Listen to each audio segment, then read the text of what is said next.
روز 5 ایون من یکمین بار با زبان تاجیکی برنامه میکنم. با کی یاردم میکند همین ترینینگ. این ترینینگ یاردم میکنه به همه آدمایی که بیزنس دارن میخوان که بیزنسشون زیاد کنن. همه آدمایی که میخوان که یا که قرضدار هستن و بیزنس کردن و قرض بافتیدن عذاب کشیده استودیان نمیدونن که چی خیل کنیم که همین قرض برایم. نه باز یا که برای آدمایی که یگون محصولات خوب دارن و نه که بازارش ساختن نتوانسته استودیان.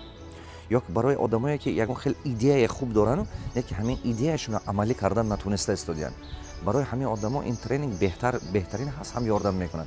شما میتونید که ایدهتون یک کانسپت سازید که ایدهتون بیزنس با قوت شده، даже نه اینکه تنها در تاجیکستان بلکه در بین دولت‌های سرینی از 5 تا دربه.